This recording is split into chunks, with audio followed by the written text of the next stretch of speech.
Have you on the show. Long time no speak. If Boris Johnson goes, Jonathan, is it game over for Brexit? No, I don't think that there's any realistic prospect of the UK rejoining or being in a position to rejoin the EU in the near future. That's not what's on the agenda. It would be an opportunity to reset relations with the EU.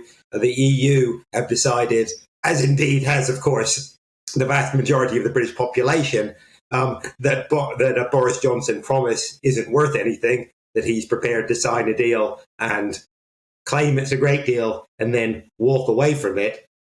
So anyone from the EU's point of view will be, regardless of their previous political views or the views on Brexit, whether they've been a Remainer or a Leaver, will be at least someone they can do business with. So it would be a chance to put the relationship on a more constructive footing. But that doesn't mean Brexit's going to be reversed. That is a pipe dream of a few, at the moment, Remainers who are a long way from power and a long way from doing anything with it, and with some Brexiteers who want to manufacture spectres that simply don't exist. But for the vast majority of the British population, Brexit for the moment is settled. Jonathan Portes, in the absence of Boris Johnson, might a future Prime Minister listen to the siren voices calling for a partial re-entry? For example, a rejoining of the single market as proposed by backbench Tory MP Tobias Ellwood?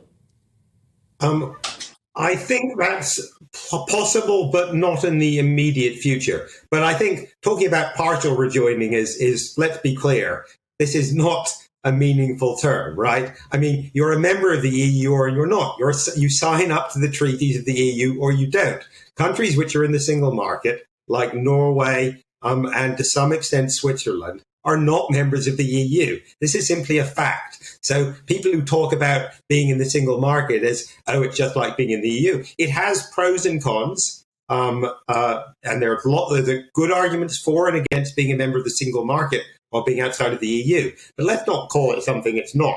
That's just, that's silly. It's a different status. It's status like Norway, like Switzerland. It has its advantages and disadvantages. It's not being a member.